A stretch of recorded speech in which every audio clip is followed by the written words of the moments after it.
coffee. So I am heading to the chiropractor. So let's get going. All right. So this week, I wanted to talk about, since it's May when I'm recording this, May is Mental Health Month. And you may not know this, mostly because I don't really utilize it fully. But I actually have a degree in psychology.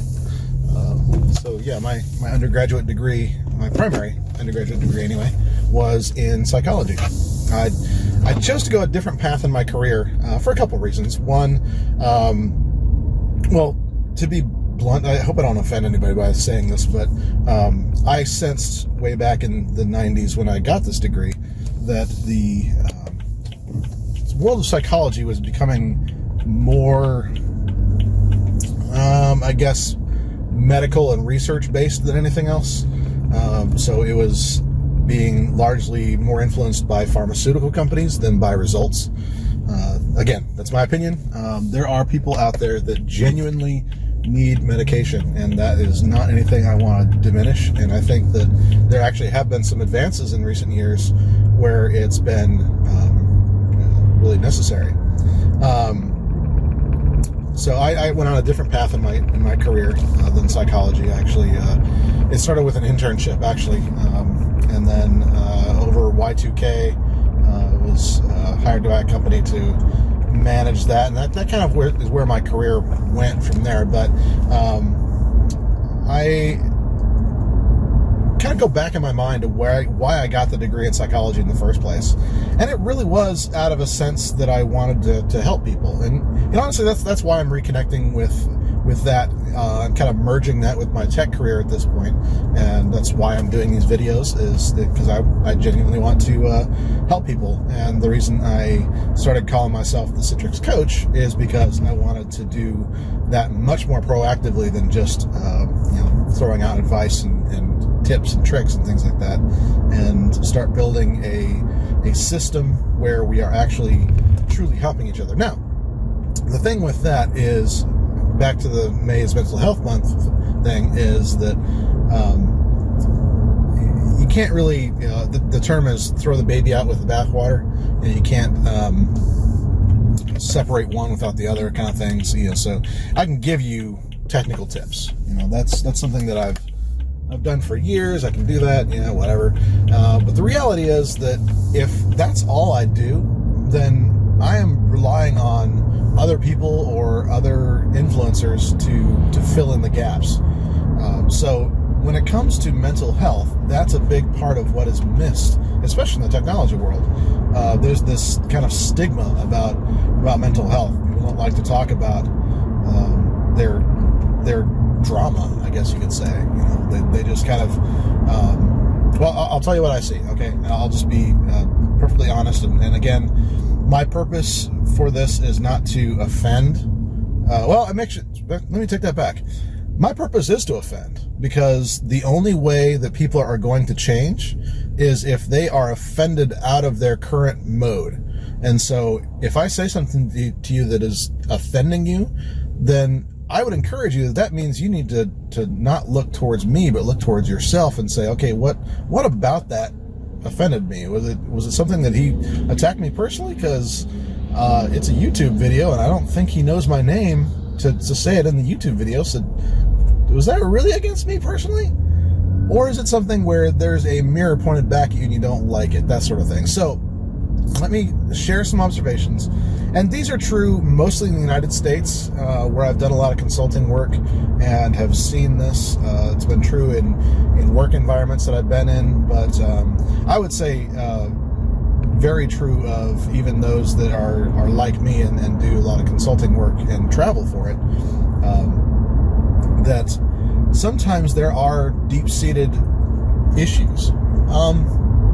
When I say deep-seated issues, I'm not talking necessarily about like neuroses or things like that. What I'm talking about is either unresolved things from your past or current circumstances that have grown to the point where they've not been dealt with for so long that they are out of control, basically. And commonly in the IT world, what I find is that the people that are attracted to that line of work tend to be those that are not necessarily good at communicating their feelings, right, or things like that. And so, unfortunately, the result of that is if you go on for too long without, just kind of being the sole bearer of the burden, so to speak, or you are the one in your family that's, having to, well, let me take an example from my life. For a long time now, I have been the sole breadwinner in my family, and that's not a bad thing. That's actually something that I wanted. I actually decided to design my career so that was going to be possible. But at the same time, there's an element of that where I can't necessarily explain all of my stressors and things going on to my wife because she doesn't work in the same kind of ways that I do. She does work, but not in the same kind of intense ways that I do. And so it will sometimes feel for me, and we acknowledge this, that I can't necessarily talk to just her about my feelings or what's going on with my life. I need to get outside influences. And so that's exactly what I do. I find other groups to be part of. I find, actually I have a tight-knit group of us technology professionals that I lead a mastermind with, that sort of thing. And so it helps to get those things out there a little bit. But honestly, the drama still is, even with me, is that, trying to talk about what we would classify as feelings, where it's these are things that I'm feeling out or whatever. They're thoughts that are they might have their basis in reality or logic, but the thing about it is that they have an emotional connection to those thoughts that is at times overwhelming. And so what I see in the technology world and unfortunately the kind of elements I've seen is two things. One, I'm seeing a lot of self-medication, and again, I am not above this. I have fallen into this trap before, of whether that be, most commonly alcohol. I see other things. There are things in my consulting life that I kind of wish I'd never seen. Those kind of things that are just a tad overwhelming to deal with, and a lot of those are hard substance abuse.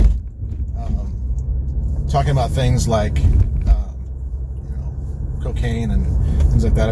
I see a lot of marijuana use, but that is, I think, on a different playing field than a lot of these drugs. And I say that because of some things in my background.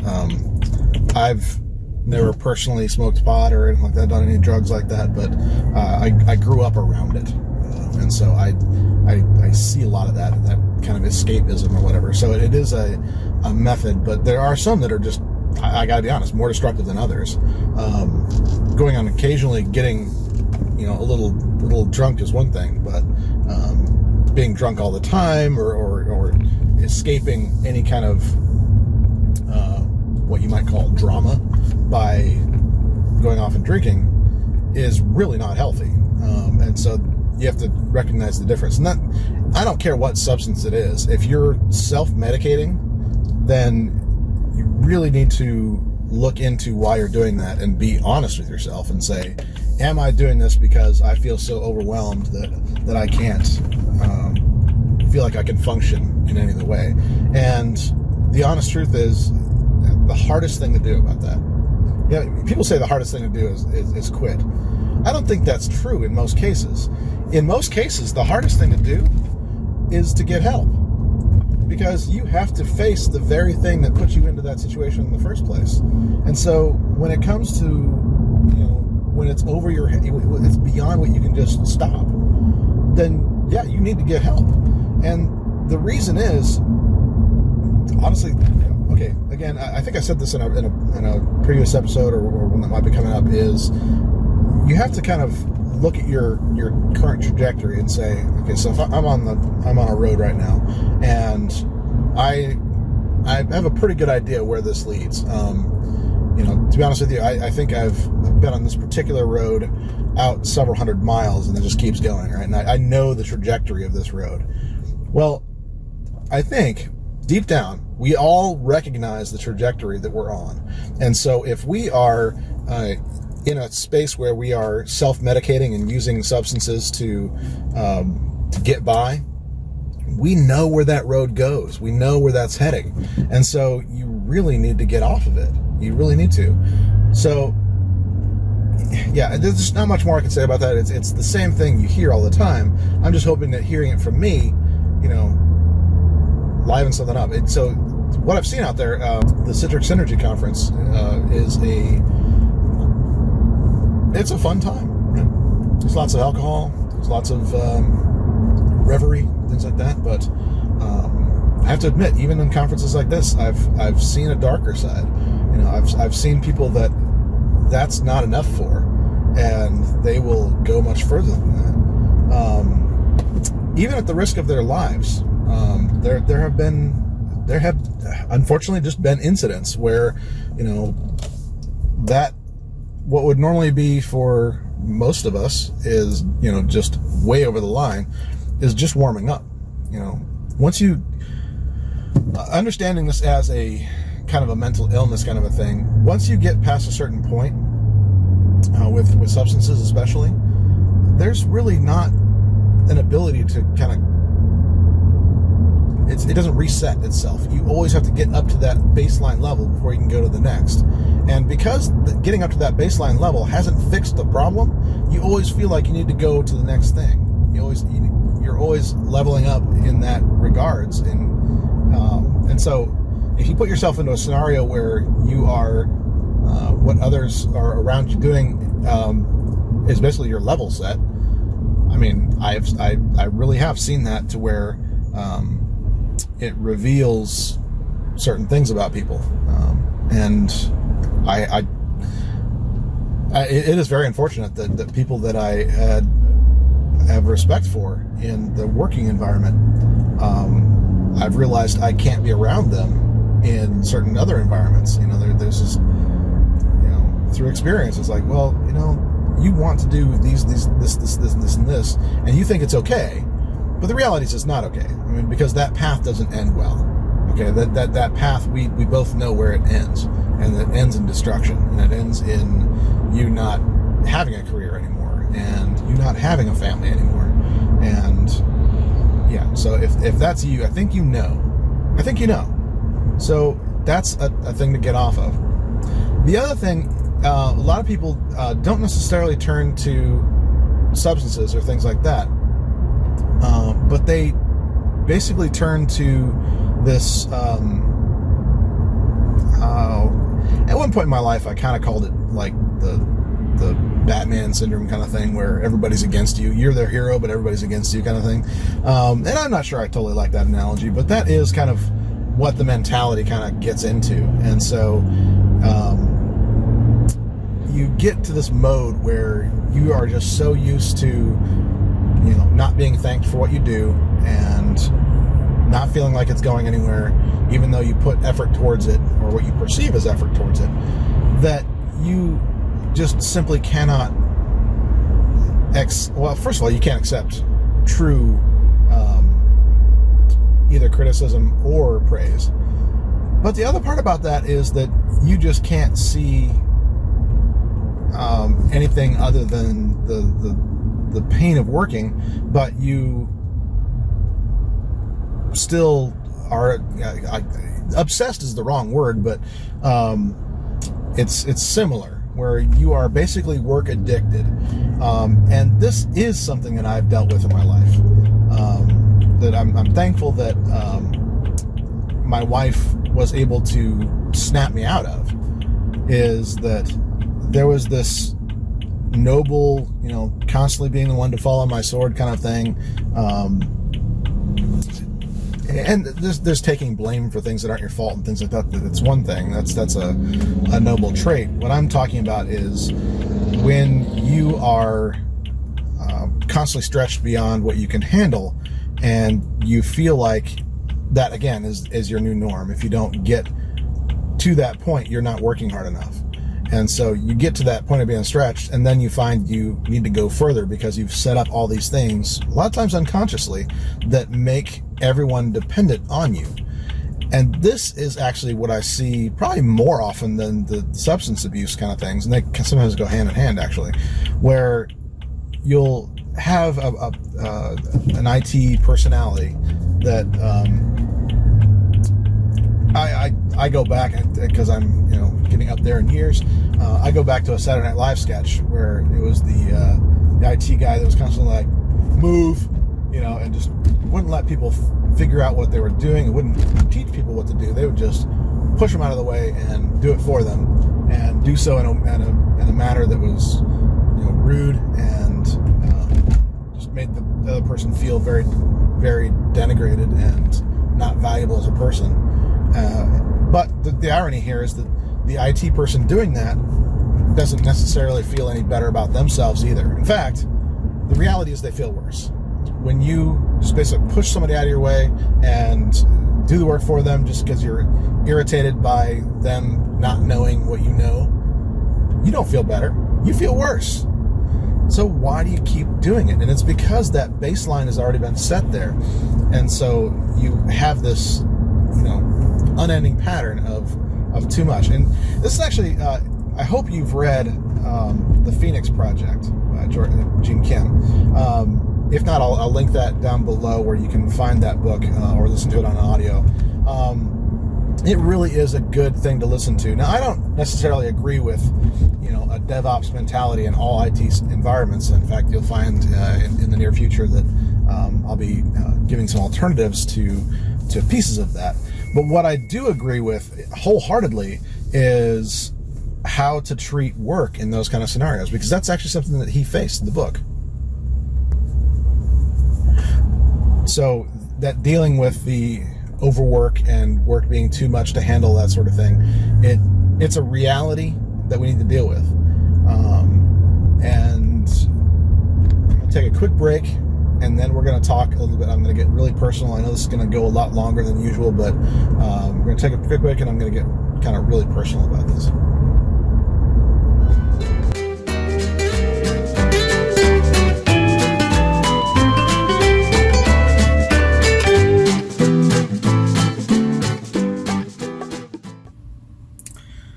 Okay, so I promised to get really personal. So, in my life, there is a history of depression. This is something I've dealt with for a lot of years and been into therapy for. Not anything like institutionalized or anything like that. Unfortunately, I've been able to stay away from a lot of the medications and things like that. And there's a lot of things about depression that are misunderstood. First off, almost everyone deals with depression at some point and some level in their lives. It's not like it shouldn't have the stigma that it does. And I think it's getting better. I really do. I think that more people are realizing that, I've dealt with that too at some point. And when I say depression, I'm not talking about just being sad or blue. Depression, and not to get overly medical, and I'm sure that I'm not up on my DSM terms. I apologize for anybody in psychology out there that I'm misrepresenting, but depression is more or less a sense of a lack of energy, basically, is the best way to describe it, where you just don't feel you can achieve anything. You can't, even getting out of bed can be a challenge, and just this general, it's beyond malaise. It's not really, something where it's just, I'm just a little down today or whatever, it's that constantly. And so that's the other element of depression, as far as clinical depression goes, is there has to be either a pattern or a length of time where that has just not lifted. And there are some medical realities here. There is some science behind this as far as, serotonin, melatonin, that sort of thing. I don't want to get into that today, but by and large, what I did want to get into is that it is a reality that we have to face, whether that be in the IT world or any world, that there is that depression is something is very, very common that has to be dealt with. And I wanted to give you some pointers. First of all, like I just said, get help. In my case, what I found was I found and I had some specific criteria based on some prior drama from what I mentioned before, having a degree in psychology and having these perspectives about how care was actually done. So I was very careful about selecting someone. I'm also, I'm not going to get into this today, but I'm also a Christian, and so it was important for me to have somebody that was not going to be telling me to do things that I really couldn't do or wouldn't want to do, that sort of thing. And so I really wanted that perspective. And honestly, I found a gem. And this is back in 2004, so it's quite some time ago. And honestly, I would say pretty miraculous. I mean, my circumstances were awful. I've talked a little bit about this before with some people that, there was a period of time where I was living out of my car, having, lost a job and, just got really, really down and depressed and let circumstances get way out of control to the point where I just, I don't have a place to live anymore. Okay. I'll just live in my car. It was a very dark, very, very bad time. Where there was a lot of contemplation of suicide, just ending it, that sort of thing. And so I was in the midst of turning things around. I had a job that was going okay. I mean, it seemed to be anyway. But that depression was still there, and it wasn't solved by my job. Let's just say that I thought that was the source of my depression, and it turns out it wasn't. And there's a lot of things there. I had been engaged, and that failed, and so there's a lot of that, and there's a lot of things all at once. But what I figured out that it was with the help of this counselor was that it wasn't necessarily my circumstances that were the problem. It was something kind of perspective and willingness to let that circumstance control my life. And so that was really a big piece of that. I'm not going to get into everything about it. Don't worry. I mean, I'm not going to bore you with all that. But what happened with the job was, though, that I started going into counseling, and I thought that would just fix it, right? I thought, okay, well, I'm checking the box. I'm doing what I should be doing here. I've finally, gotten the courage to do this. And so I went for a couple sessions and then felt better and stopped, right? Well, then what felt like circumstances out of my control, I actually lost that job. And it put me into a spiral. And fortunately, I was able to just go right back to this counselor and get fixed, I guess you could say. And it was not just a counselor, it was actually a psychiatrist, licensed, and that is something that's important. If you're beyond that just little thing where coaching or counseling helps, then you really do need to go see a qualified and licensed psychologist, or psychiatrist, sorry. There's a difference. A psychologist is somebody who is largely study-based, and a psychiatrist is somebody who can actually perform therapy. Yeah, whatever. Both are good. Both are good. So anyway, my story doesn't end there. What my psychiatrist taught me was to look for triggers and look for things that are, the way she put it, and I think it's, people get a little weird about this, but it's basically listening to the voices in your head. In my case, the only voice in my head is me, and that's a horrible voice sometimes.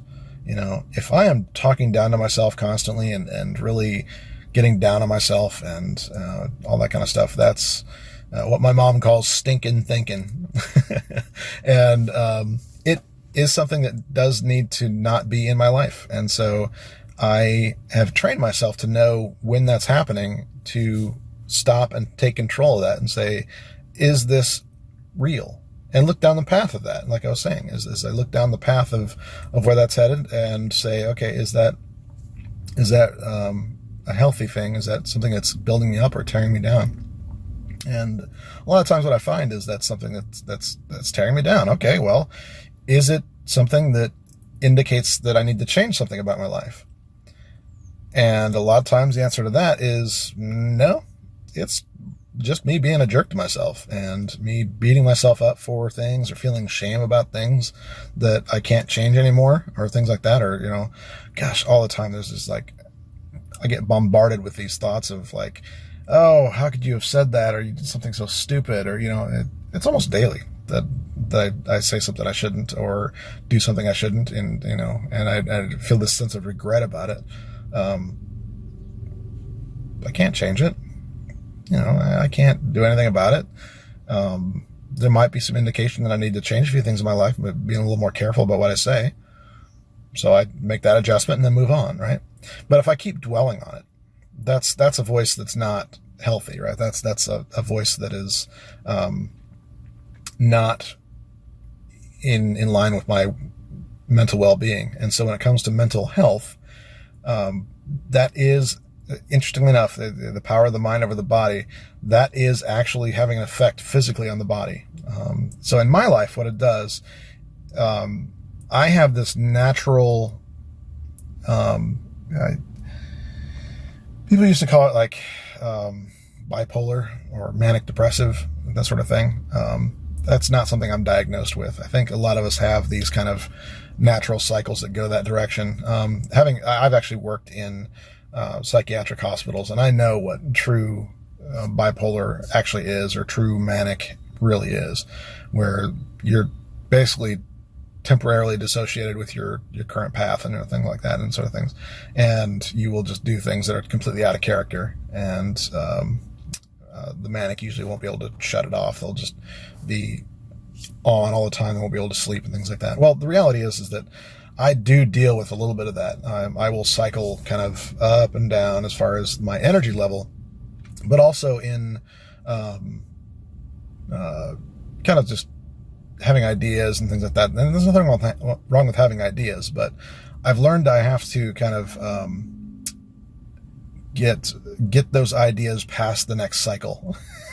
I recognize those things in myself where I say, okay, well, let's take some time with this, and all that kind of stuff. And there's lots of things in my life. I mean, I own so many domains because I've had an idea and I'm gonna go for it and blah blah blah, and then I realize, wait, I'm in a manic cycle and I need to wait this out a little bit. And so it really does take that. So that's something that in IT, I think we face every now and then, where we hear something and we get excited about it and we want to do it, and we get it about maybe halfway done, and then the energy runs out and we just don't really finish it. We get distracted and go on something else.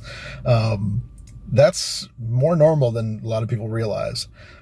For me, I do tend to put that a little bit on like steroids kind of thing, where it's just it becomes the defining point in my life.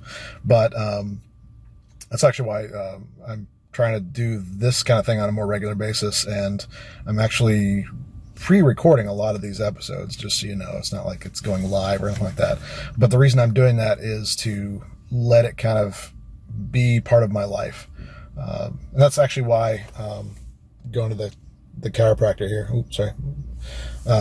is a good excuse for me to do this, and good way for me to remember and trigger that. And you know what? Let me point that out as another thing. And then I'm really bad about having all these things in my life and not like letting other people know. And that is something. Habits are important. And that's something that I've fought for a long time. I've always wanted to be that kind of rebellious, long-haired guy that is, against the system or whatever. But the reality is, if you want to be successful, you need to set yourself up with triggers and